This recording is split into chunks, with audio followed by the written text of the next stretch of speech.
Good afternoon. Video को एक बार like और शेयर कर दीजिए, जैसे ज़्यादा से ज़्यादा लोग जुड़ जाएं। प्लेटो के न्याय सिद्धांत की जो शॉर्ट संक्षिप्त में जो पढ़ाया गया था, मैं कोशिश कर रहा हूं कि उसके व्यापक स्वरूप को भी एक बार आप लोगों के सामने परिचित करा दूं। मैं सभी स्टूडेंटों से एक बात कहता हूं कि आप लोग कॉपी पेन लेके नोट्स बनाइएगा, तब जाके प्लेटो की वास्तविकता समझ में आएगी। एक मैंने सिनॉप्सिस आप लोगों के सामने खींचा था। Meenu good afternoon. सभी लोगों को गुड आफ्टरनून। ठीक है, तो शुरू करते हैं हम लोग। एक बार वीडियो को लाइक से बढ़िया से कर दीजिए, फिर हम लोग जुड़ के और पढ़ते चलें कि क्या क्या चीज़ें हैं, किस तरीके से इसमें है, वो सारी चीज़ें हम देखेंगे बखूबी। हम लोग पढ़ रहे थे प्लेटो का न्याय सिद्धांत।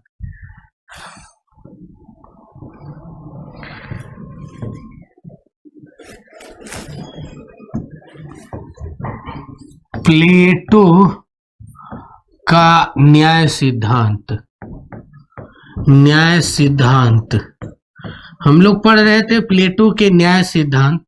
तो हमने बेसिक कुछ चीजें बताया था कि कभी भी मेरे लाल लालियों, कभी भी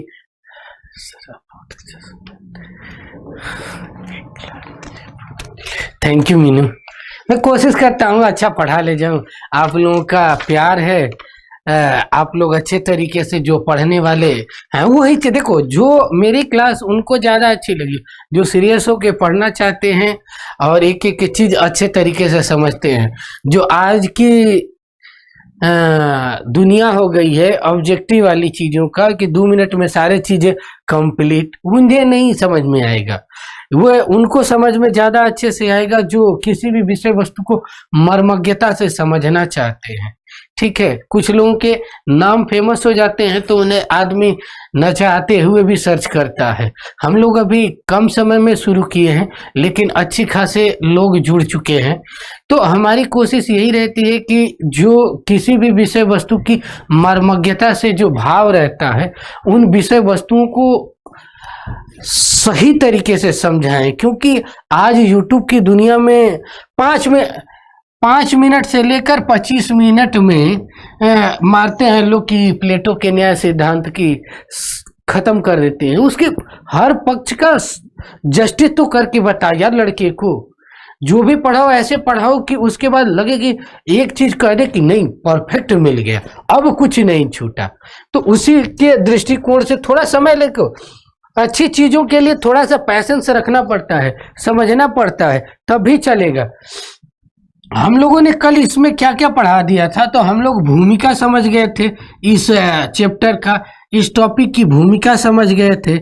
हमने अर्थ समझ लिया था। कल भी थोड़ी सी टेक्निकल प्रॉब्लम हो गई थी, इसलिए हम लोगों को बीच में ही क्लास ड्रॉप करना पड़ा। लेकिन आज सब कुशल मंगल है, सब कुछ सही तरीके से हम लोग पढ़ेंगे।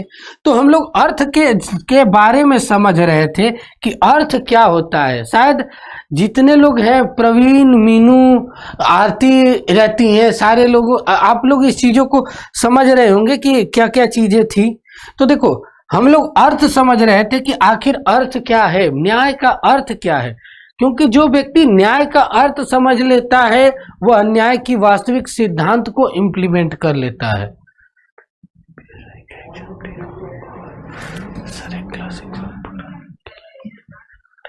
अच्छा, बहुत बहुत बढ़िया। अच्छा, इसी तरीके यही चाहिए भी।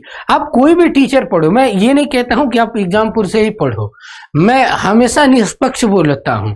मैं यही कहता हूं अपने बच्चों से कि आप कोई भी टीचर पढ़ो। मैं भी बहुत सी चीजें होती है जब नहीं समझ में आती है तो अच्छे प्रोफेसर लोगों की वीडियो लेक्चर में भी देखता हूं। तो एक काम जरूर करना चाहिए, कोई भी एक व्यक्ति को जो लेवल का हो, अच्छा पढ़ाता हो, उसकी वीडियो देखो, ऑथेंटिक हो, शॉर्ट में चीजें न पढ़ाता हो। आप कोई भी देखो, आज की चीजें में एक ही चीज मैं कहूंगा कि राधा कृष्णन की वो बात है ना कि आज शिक्षा में फैलाव तो है, गहराई नहीं है। वो आज पूरी तरीके से चरितार्थ हो रही है और उसी का परिणाम हो रहा है कि सबके पास छिछला नॉलेज ही रह गया है। टीचर भी उसी तरीके से हो रहे हैं, स्टूडेंट भी अच्छा इस तरह में पढ़ लिए, 25 मिनट में ये कंप्लीट, 20 मिनट में, अब 25 मिनट में न्याय की परिभाषा नहीं डिसाइड कर पाएगा कोई अच्छे तरीके से पढ़ाए तो कहाँ से बता देगा कि प्लेटो का न्याय सिद्धांत क्या है। आरती आ गई, चलो। आरती अक्सर रहती हैं, मीनू अक्सर रहती हैं, प्रवीण जी अक्सर रहते हैं, शुभम एक हैं, वो भी डेली रहते हैं। देखो अर्थ क्या है, तो अर्थ की मैंने दो चीजें बताया था। एक तो परंपरागत अर्थ, बढ़िया से कोशिश करूंगा अच्छे तरीके से एक एक चीज को समझाऊं, और एक आधुनिक परिप्रेक्ष्य में, आधुनिक परिप्रेक्ष्य में शब्दों की वास्तविकता और शब्दों की सारगर्भिता को समझने का प्रयास करिएगा। आप लोग कोशिश करिएगा, कुछ अच्छे शब्द मैं इस्तेमाल करता हूँ। गुड आफ्टरनून आरती। देखो मैं कुछ अच्छे शब्द, परिप्रेक्ष्य हो गया, दृष्टिगोचर हो गया, अवलोकन हो गया, मैं अक्सर अपनी क्लास में यूज करता रहता हूँ। ये शब्द क्या है ना, शब्दों के लाइन की सारगर्भिता के भाव को उजागर करते हैं। तो जब भी कोई भी बालक बालिका यदि कुछ अच्छे शब्द डालते हैं तो टीचर के ऊपर अच्छा इम्पैक्ट पड़ता है, अच्छा नंबर दे जाते हैं। देखो परंपरागत जो अर्थ है, परंपरागत अर्थ न्याय का बड़ा ही व्यापक दिखाई पड़ता है।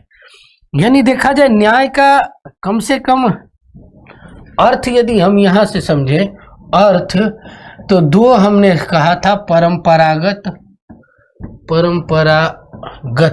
परंपरागत का मतलब कि जो पिछले पाश्चात्य समय से, मतलब यूनान के समय से, यूनानियों के द्वारा जो चली आ रही अवधारणा थी उसी को कहते हैं परंपरागत।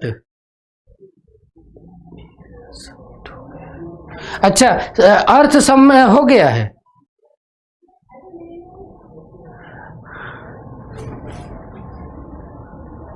अच्छा, सेकेंड टॉपिक हो गया। अच्छा देखो एक बार थोड़ा सा शॉर्ट में समझा के आगे बढ़ जाता हूं। देखो परंपरागत का मतलब होता है कि जो ट्रेडिशनली चली आ रही थी, यूनानियों ने जिस तरीके से किया, तो यूनानियों ने न्याय को 5 अर्थों में लिया है। न्याय को मनुष्य की आत्मा के रूप में मूल्यांकन करते हैं, आत्मा के रूप में मूल्यांकन करते हैं, शुभ के रूप में मूल्यांकन करते हैं, शुभ के रूप में मूल्यांकन करते हैं। ठीक है, यह आत्मा क्या है, सर्वोच्च गुण, मनुष्य का सर्वोच्च गुण, मनुष्य का सर्वोच्च या आदर्श गुण के रूप में मूल्यांकन किया जाता है। इसे आदर्श गुण के रूप में मूल्यांकन किया जाता है। लगभग आप लोग कह रहे हैं कि ये हो गया है, तो हम आगे वाला दीपू भी रहते हैं, दीपू ही नाम है ना, लगभग मेरे डेली रहने वाले बच्चे अभी भी हैं। हम आधुनिक परिप्रेक्ष्य की चीजों को देखेंगे। हम कोशिश यही कर रहे हैं कि आधुनिक परिप्रेक्ष्य वाली चीजें को हम अच्छी तरीके से पढ़ा दें, समझा दें। ठीक है, तो आधुनिक परिप्रेक्ष्य में देखा जाए, आधुनिक परिप्रेक्ष्य में देखा जाए तो जो न्याय शब्द है एक लैटिन वर्ड है, लैटिन शब्द है। ठीक है, लैटिन शब्द है जो जस से बना है, JUS से, जस से बना है, जिसका अर्थ होता है बांधना। बांधना माने संपूर्ण समाज को, यह बांधना का अर्थ देखा जाए, बांधना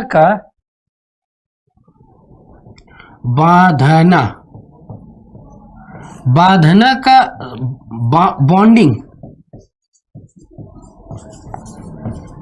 बॉन्डिंग। ठीक है, इसके कई आयाम देखते हैं, सामाजिक आयाम, सामाजिक, आर्थिक, राजनीतिक, सभी मुख्य रूप से 3 आयाम दिखाई पड़ते हैं। हमें किसका पढ़ना है, हम सोशल एंड पॉलिटिकल आयाम पढ़ रहे हैं। सोशल एंड पॉलिटिकल दर्शन पढ़ रहे हैं, इसलिए हमें सोशल व्यू भी जानना है और पॉलिटिकल व्यू भी जानना है न्याय का। हमें आर्थिक न्याय के प्रासंगिकता को यहाँ पे नहीं पढ़ना है और ना ही मैं पढ़ाऊंगा। थोड़ी सी जरूर यदि आप लोग की रिक्वेस्ट रहेगी तो उस पे जरूर उसकी झलक से स्पष्टीकरण कर दूंगा। सामाजिक न्याय के संदर्भ में देखिए, सामाजिक न्याय का जो न्याय का बांधने का जो सामाजिक प्रसंग है वह यह कहता है कि संपूर्ण समाज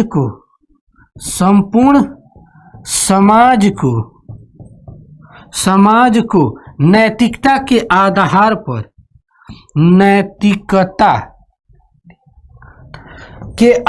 पर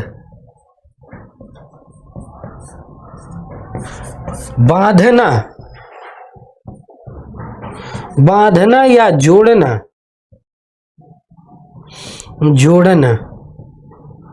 सामाजिक न्याय का वास्तविक स्वरूप है। प्लेटो की देखो, बहुत अच्छा।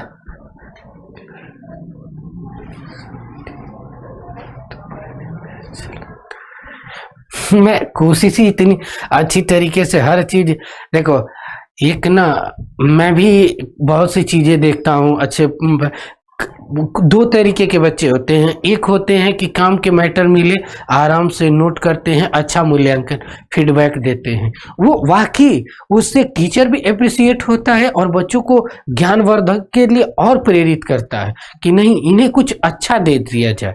कुछ लड़के होते हैं आएंगे इधर उधर के फालतू की कमेंट करते हैं, उससे ना टीचर को भी डिमोटिवेट होते, क्या कर रहे हैं यार, क्लास चल रही है IAS PCS की, ये कर क्या रहे हैं। तो ये चीजें नहीं करनी चाहिए।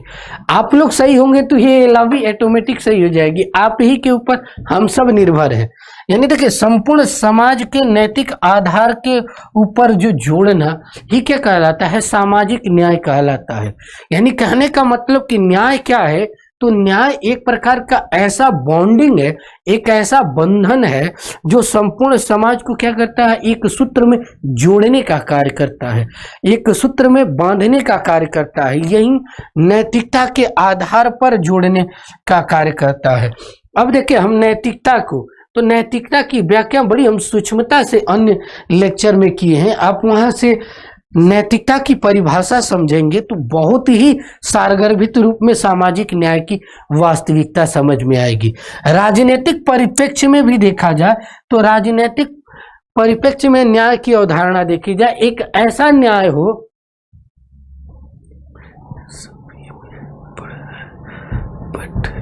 क्लास नहीं कर बहुत ही मेरी कोशिश, देखो कोशिश यही है ना, देखो BA 80% UP और MP ये वाला जो नॉर्थ बेल्ट है, लगभग लड़के क्लास नहीं करते हैं नॉर्मली। पिछले 2 साल से तो आप लोग देख ही रहे हैं, पूरी चीजों का बेड़ा गर्क हुआ है। तो मेरी बस यही कोशिश है कि BA MA के जो लड़के हैं जो ग्रेजुएशन कर रहे हैं, अच्छा प्रियंका भी आ गई, चलो विशाल, सभी लोग आ गए, चलो इसी तरीके से। अभी बहुत से मेरे बच्चे हैं जो अभी नहीं जुड़े हैं, कई हैं। डेली 3 बजे से मेरी क्लास होती है, नोटिफिकेशन आप लोगों को 12 घंटे 8-10 घंटा पहले मिल जाता है, तो एक बार जुड़ रहना चाहिए।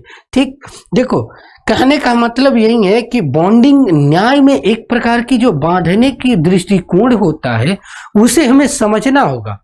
ठीक है, यानी सामाजिक न्याय, सामाजिक न्याय क्या करता है, सामाजिक न्याय का अपरिहार्य क्या है कि वह संपूर्ण समाज को नैतिकता के आधार पर जोड़ने का कार्य करता है, जिससे सभी लोग नैतिकता के आधार पर एक दूसरे से जुड़े रहते हैं, बंधे रहते हैं। प्रियंका, मैंने आपके कमेंट को देख लिया है। ठीक है गुड़िया, देखो दूसरी क्या है, राजनीतिक। राजनीतिक क्या है, राजनीतिक आयाम क्या होता है, राजनीतिक न्याय की बात की जाती है।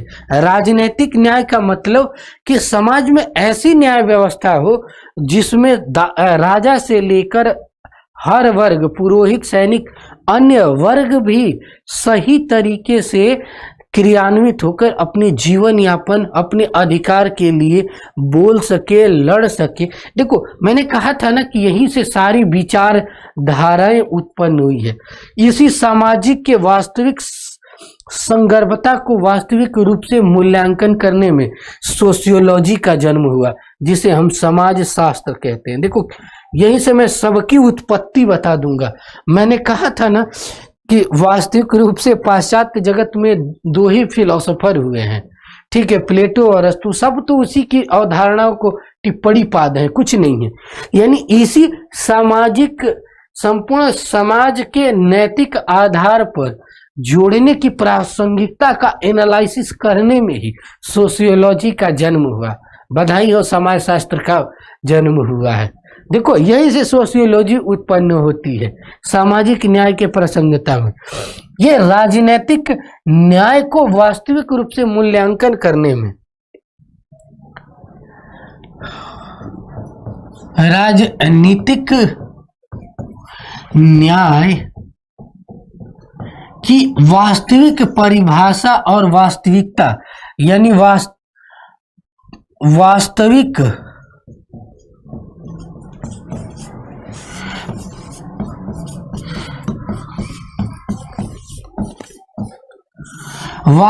प्रासंगिकता के समय संदर्भ में ही किसका जन्म होता है? राजनीति विज्ञान का।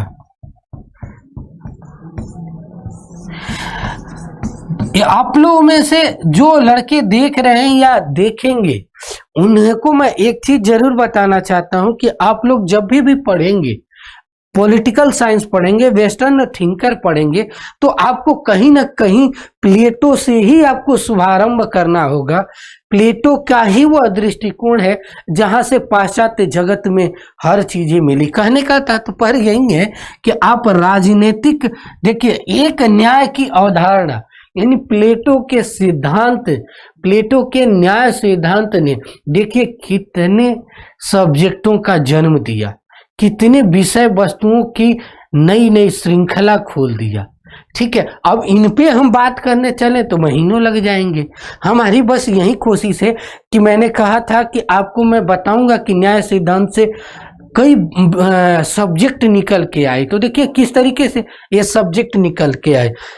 राजनीतिक न्याय के संदर्भ में हम यदि दो दृष्टिकोण देखें, पाश्चात्य जगत का दृष्टिकोण, पाश्चात्य जगत का दृष्टिकोण, तो पाश्चात्य जगत के दृष्टिकोण में यदि देखा जाए तो यहाँ प्लेटो की जो आइडियोलॉजी है, प्लेटो की जो विचारधारा है, बहुत ही व्यापक दिखाई पड़ती है।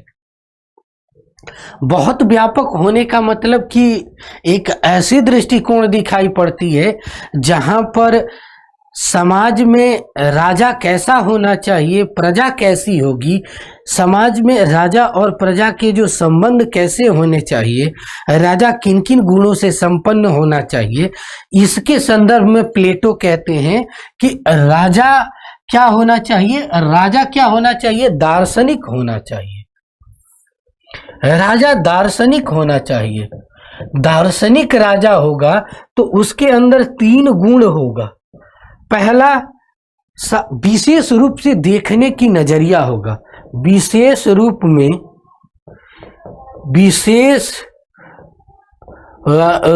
में किसी भी विषय वस्तु को देखने का नजरिया होगा।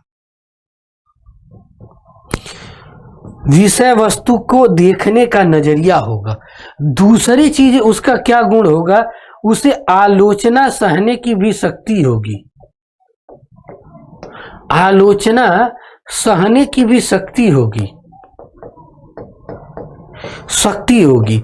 यानी कहने का मतलब कि यदि जनता उसके किसी कार्य की बुराई करता है, देखिए जनता यदि किसी चीज की बुराई करती है तो उसके अंदर ये कैपेसिटी हो, ये क्षमता हो कि वह समग्र रूप से उनको समझ सके और वो मान सके कि हाँ मुझसे गलती हुई है। क्यों कि आज के लोग में कोई बुराई सुनना ही नहीं चाहता है, केवल अपना ही बोलने की तर्ज पे लगा हुआ है, कोई अपनी कमियां सुनना ही नहीं चाहता है। कहने का तात्पर्य यही है कि ये जो दृष्टिकोण है कहीं ना कहीं बहुत ही व्यापक रूप से दिखाई पड़ता है। ठीक है। तो राजा को क्या होना चाहिए, हमेशा अपनी आलोचना सहने की भी कैपेसिटी होना चाहिए। ये एक फिलोसोफर होने का यह दृष्टिकोण होता है।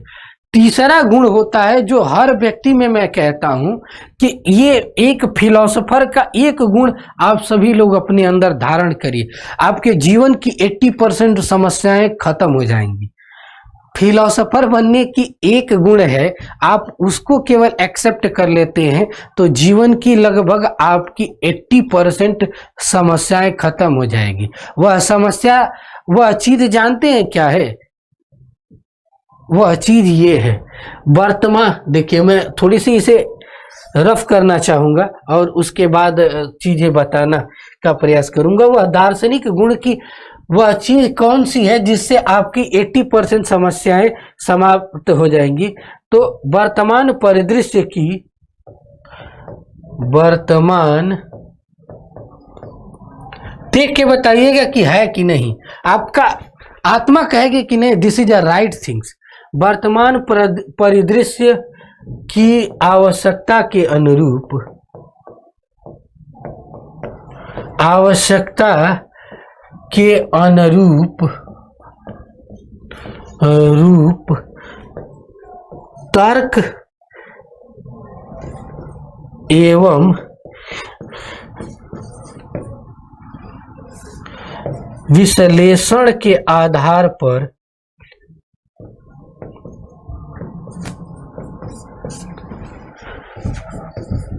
किसी भी विषय वस्तु को स्वीकार करना।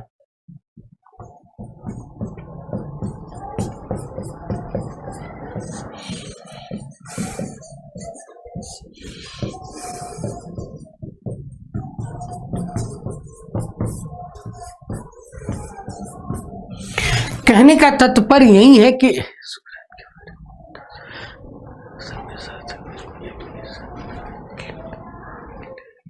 देखो, सार्थक बैच में 1-2 मिनट लगेगा। सुकरात की जो कुछ चीजें हैं, शुभम पूछ रहा है, 1-2 मिनट की चीजें मैं बता देता हूँ आपको। चीजें हैं यहाँ, चीजें जरूर मैं बताऊंगा।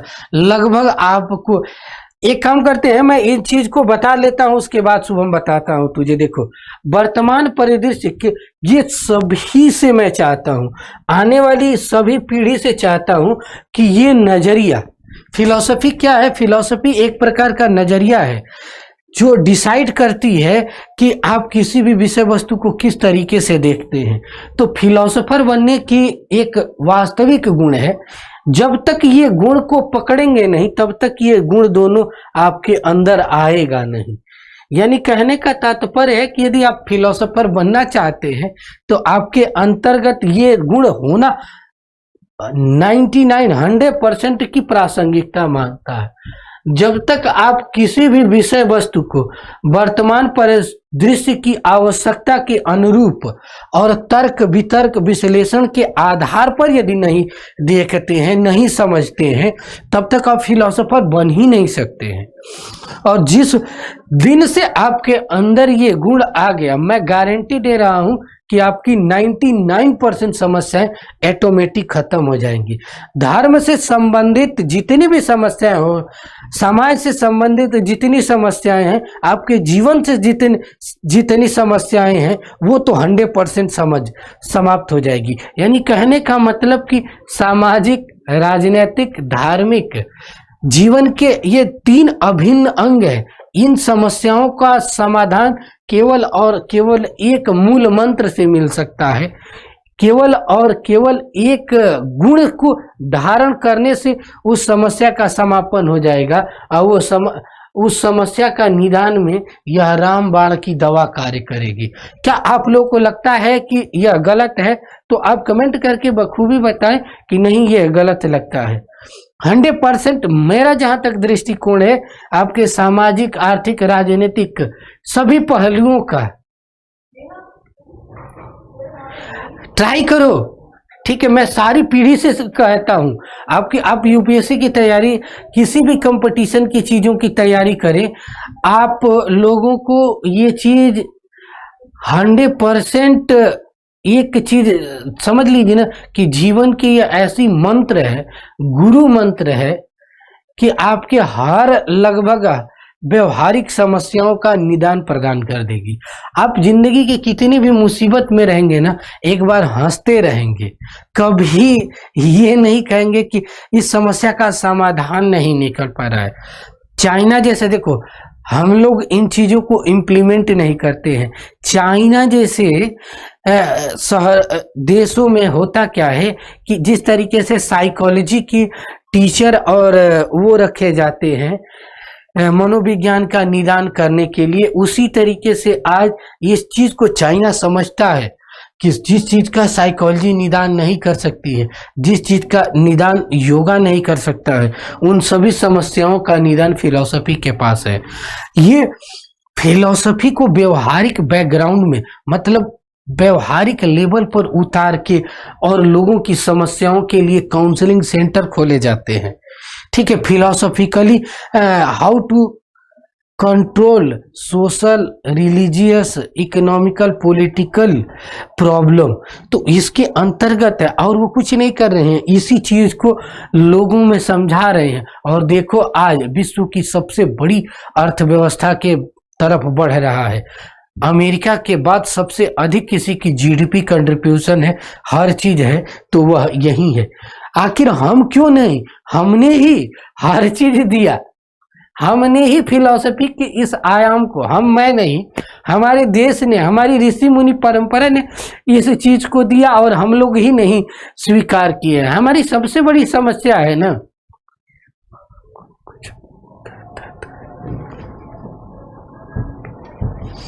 देखो हमारी समस्या क्या है कि हम इन चीजों पर कभी ध्यान ही नहीं देते हैं।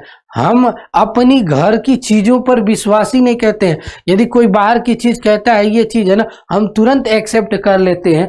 लेकिन देखिए यहाँ पर विश्व की हर समस्या का निवारण करने का दृष्टिकोण यहीं पे मिला है, लेकिन हम कभी ग्राउंड लेवल पर इम्प्लीमेंट ही नहीं करते हैं कि यह कैसे संभव है या हो सकता है कि नहीं। कोशिश अब से आप लोगों को यही करना है कि कोई भी चीज को वर्तमान परिदृश्य की प्रासंगिकता के अनुरूप आवश्यकता के आधार पर हर चीज को करने का प्रयास करें, आपकी ऑटोमेटिक सॉल्व हो जाएगी। कहने का मतलब ये कहते हैं कि राजा के अंदर यदि दार्शनिक दृष्टिकोण इस तरीके से आ जाए। अब हम एकदम टॉपिक पे आ जाते हैं। कहते हैं प्लेटो ने कहा था कि यदि राजा के अंदर ये तीनों गुण आ जाए तो आपको लगता है कि समाज में कोई भी ऐसे कानून बनेंगे जो गलत होंगे? कभी नहीं गलत होंगे। यदि किसी भी दशा में, किसी भी सिस्टम में, लोकतंत्र हो या राजतंत्र हो, यदि मुखिया, उस सिस्टम का मुखिया में ये गुण है, यदि ये तीनों गुण संपन्न है, तो वो जो भी नियम बनाएगा, जो भी चीज करेगा, वह संपूर्ण समाज के एक एक बच्चे को देखकर बनाएगा, एक एक आदमी को देखकर बनाएगा। जो ये इसीलिए देखिए उस समय राजतंत्र था, राजा के खिलाफ कोई बोलता नहीं था। राजा के खिलाफ सुकरात ने बोले और नतीजा आप सभी जानते हैं, उन्हें विष देकर मार दिया गया था। ये चीजें थी, लेकिन यहाँ पे उन्होंने अपनी प्यार से अपनी सारी बातें भी कह डाले और हर चीजों को इम्प्लीमेंट किया। तो कोशिश यही करना है कि हमें इन तीनों गुणों को एक्सेप्ट करना है, अपने जीवन में उतारने का प्रयास करना है। 99% चीजें ऑटोमेटिक समाप्त हो जाएगी। ये प्लेटो का स्टेटमेंट है कि दार्शनिक में ये तीनों गुणों का होना अति आवश्यक है। यदि दार्शनिक में ये तीन गुण है तो 100% उसकी सारी समस्याएं, वह समाज में एक रूपता लाएगा, कोई भी भेद नहीं रहेगा। सारी जनता, सैनिक वर्ग, पुरोहित वर्ग, दास वर्ग, सब में एक उदारता की चीजें आ जाएगी। ठीक है, ये सारी चीजें हैं पाश्चात्य जगत की। आधुनिक भारतीय जगत के संदर्भ में देखिए, अब यहाँ पर पाश्चात्य जगत में प्लेटो ने किस तरीके से इसका डिफाइन किया था, मैंने बहुत अच्छे तरीके से डिफाइन किया। अब इसका ये पाश्चात्य जगत में क्या कहता है, भारतीय संदर्भ में देखा जाए, भारतीय संदर्भ में न्याय की अवधारणा,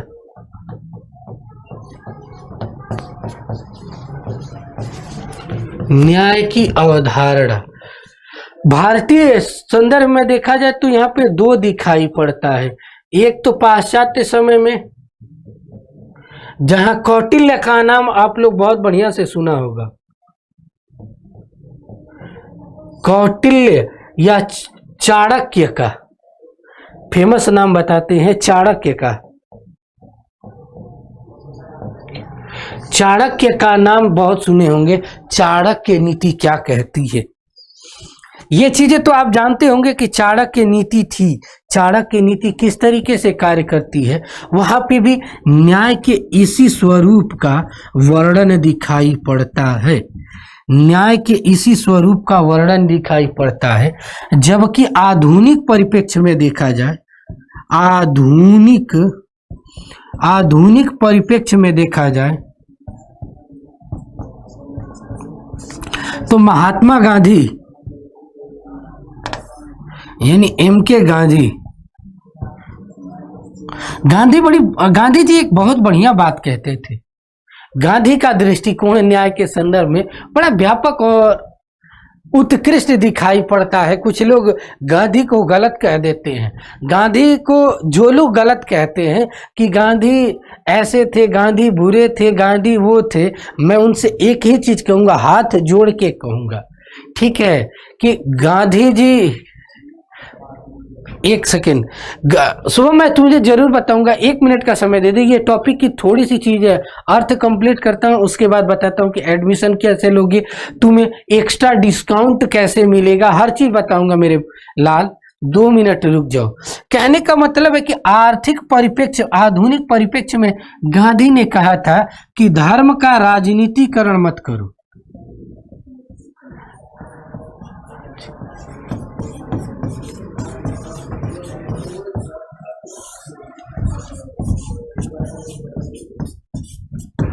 राजनीति का धार्मिकरण कर दो।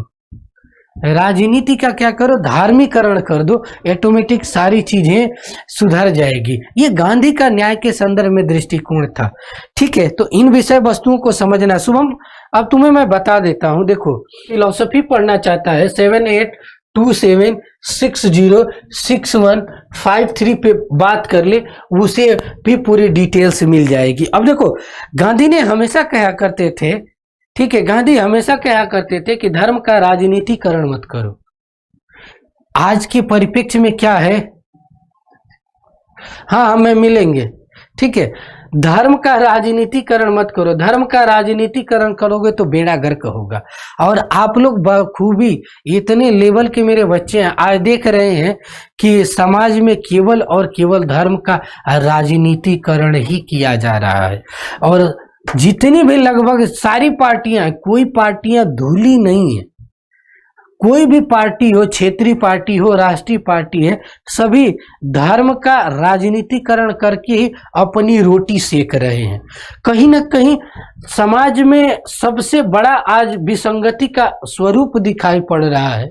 यदि गांधी की आइडियोलॉजी पर ये लोग, आज बहुत लोग कहते हैं हम तो गांधी को मानते हैं, लेकिन गांधी के एक सिद्धांत पे, गांधी को जबान से मानते हैं, कथनी करनी में हमेशा भेद है। यदि गांधी के इस चीज को कोई एक्सेप्ट कर ले तो मैं गारंटी दे रहा हूं 100% कि आपके लगभग 99% सामाजिक चीजों का समापन हो जाएगा। और इनके साथ हमें भी समझना होगा, इसके साथ हमें भी समझना होगा कि हम इन विषय वस्तुओं को समझें। कोई पार्टी, कोई क्षेत्रीय पार्टी हो या राष्ट्रीय, इन विषय वस्तुओं पर बात करती है तो हम उन्हें बचना चाहिए। नहीं भाई तू जाओ, तुम विद्वान हो, उसे ना श्रेष्ठ करके, आप विद्वान हो सर, आप जा सकते हैं, ये भाव से उसे विदा करो। ठीक है, उसे लड़ना नहीं है। गांधी हमेशा कहते थे लड़ाई मत करो, लड़ाई मत करो, ठीक है, मतलब प्यार से उसे कहो कि आप बहुत अच्छे जानकार हैं, प्लीज जाइए। ठीक है, उसे विदा के साथ उसे प्यार से विदा करिए, हमारी हमेशा से रहिए। ये न्याय का अर्थ है, न्याय का ये अर्थ रहा। अब हम लोग न्याय के अलग आयाम को समझेंगे, न्याय के अलग आयाम को समझेंगे। तो अब आता है न्याय का पक्ष। न्याय का पक्ष यूट्यूब पे किसी ने इतनी बड़ी तरीके से सूक्ष्मता से पढ़ाया होगा तो जरूर बताइएगा। न्याय का पक्ष, जहां पे एक सिनॉप्सिस में हर चीज को क्लियर कर दिया जा रहा है। न्याय के 3 पक्ष दिखाई पड़ते हैं, ठीक है। चाहे आप पॉलिटिकल ऑप्शनल के विद्यार्थी हो, फिलोसफी के विद्यार्थी हो, एजुकेशन के विद्यार्थी हो, सोशियोलॉजी के विद्यार्थी हैं, हर लोगों को ये चीजें हैं। न्याय का संबंध किससे है? पहला, न्याय का पक्ष, न्याय का पक्ष समाज से है। आप एक्सेप्ट करते हैं, न्याय का पक्ष हमेशा समाज में एक रूपता लाना है, एक उदारवादी दृष्टिकोण लाना है। दूसरा क्या है? न्याय का पक्ष कानून से है।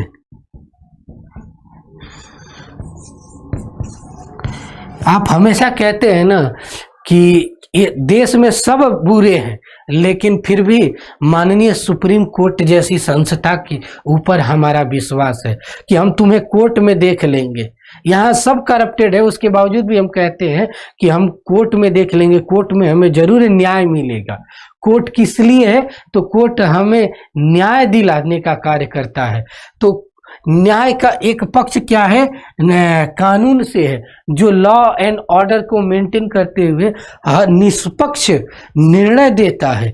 यानी न्याय क्या करता है? कानून के माध्यम से आपको निष्पक्ष निर्णय देने की कैपेसिटी, निर्णय देने के गुण को विकसित करता है, ठीक है। तीसरा जो पक्ष है, न्याय का अधिकार से है। न्याय का पक्ष अधिकार से है। न्याय का पक्ष अधिकार से है, यानी हमारे अधिकार के साथ यदि गलत होता है तो हम मौलिक अधिकार क्या है? एक प्रकार के हमारे जीवन के जीने के अधिकारों को प्रदान करते हैं। इसीलिए कहा गया हमारे संविधान में, यदि हमारे मौलिक अधिकारों का हनन होता है तो हम डायरेक्ट न्याय के लिए, वहां पे क्या है? न्याय के लिए हम डायरेक्ट सुप्रीम कोर्ट जा सकते हैं, यानी न्याय के लिए ही हम जाते हैं। तो न्याय क्या करता है? हमें वास्तविक अधिकार दिलाता है। आप लोगों को अच्छे मार्क्स कम मिलेंगे कि ऐसे चार्ट बना के, और जो अभी एग्जाम्पल बताए हैं, तीनों का जो एग्जाम्पल बस बताया हूं उसको केवल डाल दीजिए, ज्यादा मत करिए, केवल एग्जाम्पल डाल दीजिए। देखिए 4 चांद लग जाएगा। और हमेशा मेंस की राइटिंग में चार्ट जरूर बनाइए, चार्ट जरूर बनाइए, की पॉइंट के अनुसार से लिखिए।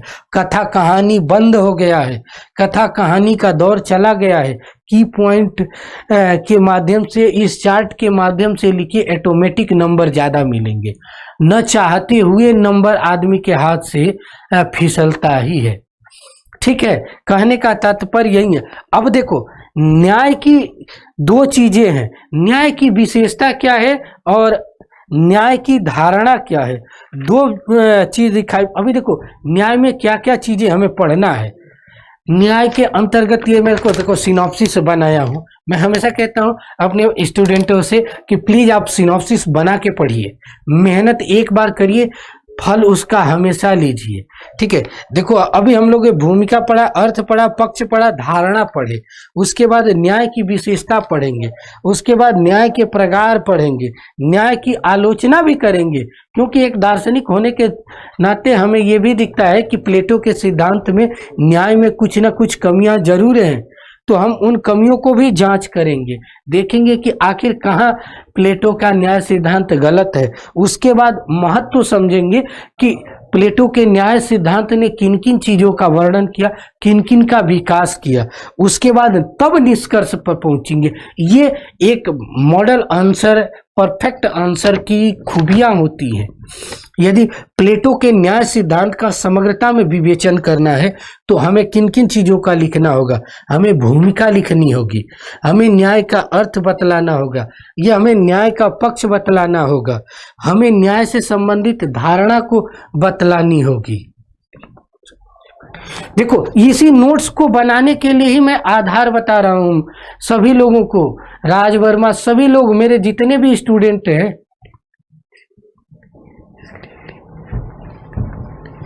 देखो तो एक बात बता, पारुल कह रही है कि राइटिंग अच्छी नहीं है, लिखने का मन नहीं करता है। तो एक बात बता, पहली चीज तुझे कोशिश करना होगा, करत करत अभ्यास, जड़मत पढ़न सुजा रसरी आवत जात सिर पर परत से, बार बार लिखो। इसी तरीके से अभी मैं एप्लीकेशन की क्लास यहाँ पे पढ़ा रहा था, तो उसमें एक लड़का बहुत ही अच्छा लिखता है, रमाकांत वर्मा नाम है, तो बहुत ही अच्छा, उसके मैटर इतने अच्छे होते हैं ना कि उसको मैं वो नहीं कर सकता कि गलत, लेकिन उसकी राइटिंग इतनी पुअर थी कि बड़ी हिम्मत करके उसके आंसर को मुझे पढ़ना पड़ता था। लेकिन 4-5 बार उसे डांटे, 5-6 बार करते करते 8वीं 9वीं बार में जाके उसकी राइटिंग बहुत अच्छी हो गई है। ठीक है, तो डेली लिखो, निगेटिव मत सोचा करो कि राइटिंग बनेगी नहीं, राइटिंग हो नहीं, कोशिश तो करो। जब उसकी राइटिंग, मैं उसकी पहली राइटिंग दिखाऊंगा ना तो तू लोग कहोगे कि ये पाताल लोक का आदमी आके उसे प्रैक्टिस समझा होगा। लेकिन आज वाली राइटिंग उसकी मैं दिखाऊंगा ना तो वही ऑटोमेटिक कहोगे, हो ही नहीं सकता कि ये लड़का लिखा होगा। भाई, everything depends upon your hard work, और हमेशा अपने नजरिए को सुधारात्मक तरीके से बदल के रखो, कि सुधार के दृष्टिकोण से बदल के रखो, सब कुछ संभव है। ठीक है, कोई दिक्कत नहीं होगी, हर चीज तुझे मिलेगी, हर दृष्टिकोण अच्छे तरीके से तू लिख ले जाओगे, समझ जाओगे, हर चीज का मूल्यांकन कर ले जाओगे। देखो, न्याय के ये सारे पक्ष हैं। अब देखो, इन तरीके से कहते हैं कि हिंदी मीडियम में मार्क्स नहीं मिलते हैं। भाई, कब कहाँ से हाँ, वही पाताल लोक की हाल हो जाती है। तो कहते हैं लोग कि हिंदी मीडियम में मार्क्स कहाँ से मिलेगा जब सही तरीके से लिखोगे ही नहीं। कल हम लोग ना न्याय की धारणा पढ़ेंगे, न्याय सिद्धांत की वास्तविक धारणा क्या है, हम इन विषय वस्तुओं को बढ़िया से पढ़ेंगे। डेली क्लास किया करिए आप लोग, एक क्वेश्चन तो प्रॉपर, एक चीज हर की पॉइंट के रूप में अच्छे से समझ लो, और उसके बाद से एक बार देखना कि तुम लोगों को कहीं इस तरीके से पढ़ाया गया है कि नहीं। ठीक है, जितना पढ़ाऊंगा सॉलिड पढ़ाऊंगा, पॉइंट एग्जाम ओरिएंटेड पढ़ाऊंगा, एकदम प्रॉपर मैटर वैसे ही होगा जैसे एक मॉडल क्वेश्चन में, मॉडल आंसर में लेकर हर जगह मिलता है। तो आज की क्लास यहीं तक रहेगी, कल हम फिर मिलेंगे आप लोगों से। तब तक के लिए आप लोग हर टॉपिक को, जो भी चीज पढ़ रहे हैं, आप इसी तरीके से, हाँ, इसी तरीके से हर टॉपिक को लिखने का ढंग सीख लो। पॉलिटी वेद सर पढ़ाते हैं, पढ़ना, वेद सर की वीडियो देखना, बाकी लेवल का आपको लेवल की चीज मिलेगी, ईमानदारी के साथ वह लेवल की चीज मिलेगी। ठीक है, आपको कुछ ऐसी चीजें बहुत भी अच्छी तरीके से मिलेगी। तो आज की क्लास यहीं तक रहेगी। आप सभी लोगों से एक रिक्वेस्ट है कि वीडियो को लाइक करें, शेयर करें, और